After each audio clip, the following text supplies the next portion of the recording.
Hai guys, assalamualaikum warahmatullahi wabarakatuh. Selamat datang kembali di channel aku, Lisanna Al-Ula. Gimana kabar kalian semua? Semoga selalu dalam lindungan Allah ya. Dan seperti biasa di video kali ini kita bakal ngebahas masalah rumah tangga, masalah cinta, masalah kehidupan lika-liku dalam pernikahan. Hari ini kita bakal bahas sesuatu yang super penting banget, terutama buat kalian, buat kita semua yang lagi atau baru saja menikah. Nah, pernikahan itu guys, siapa sih yang nggak pengen pernikahan langgeng sampai naik kakek nenek? Pasti semua orang yang sudah menjalani pernikahan pasti berharap dia sampai akhir hidupnya akan bersama dengan pasangan kita. Nah, tapi hal itu ternyata nggak mudah, teman-teman. Karena banyak banget rumah tangga yang akhirnya kandas di tengah jalan karena mereka gagal dalam menjalani pernikahannya. Banyak faktor yang membuat mereka akhirnya memutuskan untuk menyelesaikan pernikahannya, tapi hari ini kita bukan ngebahas masalah-masalah dalam pernikahan, kita akan ngebahas beberapa kunci yang bisa kita usahakan agar pernikahan kita bisa langgeng sampai kakek nenek, sampai kita tua bersama, sampai maut yang memisahkan kita. Nah, ternyata ada satu kunci utama yang sering dilupakan oleh pasangan menikah, tapi sebenarnya ternyata ini adalah fondasi utama. Mau tahu apa itu? Langsung aja sebelum kita lanjut, jangan lupa untuk klik tombol like dulu ya. Oke, sebelum kita masuk ke pembahasan utama, aku mau share cerita sedikit nih. Beberapa waktu lalu aku tuh ngobrol sama beberapa orang tua yang udah menikah lebih dari 50 tahun. Nah, kebayang dong 50 tahun itu waktu yang cukup lama. Gimana perjuangan mereka, berapa kata maaf yang sudah mereka dengar setiap harinya, seberapa banyak kata maaf yang mereka ucapkan setiap harinya, seberapa banyak hal-hal yang mereka lalui meskipun sulit, tapi mereka tetap bisa menerima satu sama lain.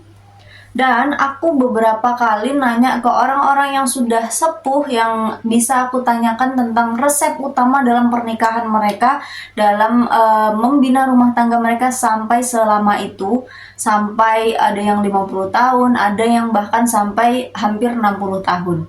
Aku tanya nih, apa sih rahasia pernikahan untuk biar bisa langgeng seperti kalian? Nah, ternyata jawaban dari beberapa orang, jawabannya hanyalah sabar. Ya, sesederhana kata sabar, teman-teman. Nah, sabar ini kan memang kelihatannya mudah untuk diomongin ya, tapi ternyata susah banget untuk dijalanin. Dalam pernikahan, sabar itu menjadi penopang utama. Bukan cuma sabar ketika pasangan ngelakuin hal yang kita nggak suka, tapi juga sabar dalam menghadapi cobaan bersama-sama dengan pasangan kita. Bahkan di dalam Al-Quran juga tentang sabar ini dijelaskan lumayan kompleks, teman-teman. Kalau kita balik lagi ke ajaran agama, di surat An-Nisa ayat 19, Allah berfirman untuk memperlakukan pasangan kita dengan cara yang baik. Ini bukan cuma soal romantisan aja ya, tapi lebih dari itu.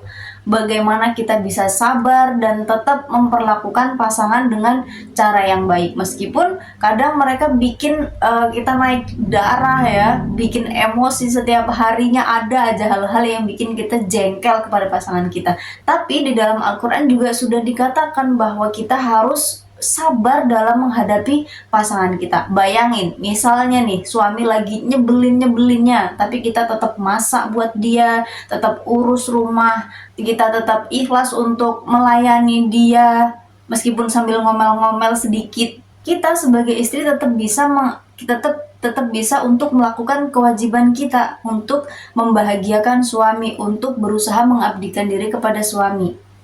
Nah, kok bisa gitu? Karena kita sadar kebaikan yang kita lakukan itu untuk semata-mata hanya untuk Allah. Dan yang lebih penting, Allah nggak pernah tidur, teman-teman. Semua kebaikan yang kita buat, yang kita ajukan kepada suami, meskipun pasangan kita nggak pernah ngehargain kita, Allah itu tahu dan mencatat semuanya. Jadi buat kalian para ibu rumah tangga, buat kita para istri, kalian itu luar biasa banget. Coba deh kita rinci pekerjaan kita. Masak, bersih-bersih, ngurus anak, jadi manajer keuangan, bahkan jadi driver buat anak-anak kita. Kalau kerjaan ini dihargai dengan uang, gaji kalian bisa lebih dari CEO perusahaan. Tapi karena kalian lakukan semua itu dengan sabar, dengan cinta, dengan ikhlas, kalian keren banget. Dan buat ibu-ibu yang bekerja, kalian juga nggak kalah hebat teman-teman. Bayangin aja, di tengah kesibukan kerja, kalian masih bisa ngurus rumah, masih bisa ngurus anak dan suami, bahkan masih bisa mengabdikan diri juga kepada suami. Itu bukan tugas kalian padahal, tapi kalau kalian tetap melakukannya demi keluarga, itu luar biasa banget teman-teman. Karena kalian nggak cuma kerja buat digaji, tapi juga sedekah setiap harinya buat keluarga kita. Nah, kalau dilihat dari kacamata agama, sedekah itu nggak cuma berupa uang, tapi juga tenaga, waktu, dan semua yang kita upayakan itu sudah bernilai sedekah. Jadi, buat kalian yang membantu perekonomian keluarga, kalian harus sadar kalian itu nggak cuma sedekah setiap harinya, tapi juga pahala dari kegiatan kalian itu mengalir terus, teman-teman. Jadi buat teman-teman di sini, buat ibu rumah tangga atau ibu pekerja, ingat ya, setiap kebaikan yang kalian lakukan meskipun nggak dihargain sama suami, itu nggak pernah sia-sia teman-teman. Allah pasti balas semua kebaikan itu dengan sesuatu yang lebih bahagia. Nah, itu dia rahasia pernikahan langgeng yang bisa aku share ke kalian hari ini. Semoga kita semua bisa terus belajar untuk bersabar, untuk ikhlas, dan selalu berbuat baik kepada keluarga kita. Jangan lupa kalau kalian suka video ini, share ke teman-teman kalian, dan jangan lupa untuk klik tombol subscribe biar kalian gak ketinggalan video-video terbaru dari aku. Terima kasih yang sudah menonton. Assalamualaikum warahmatullahi wabarakatuh. Bye-bye.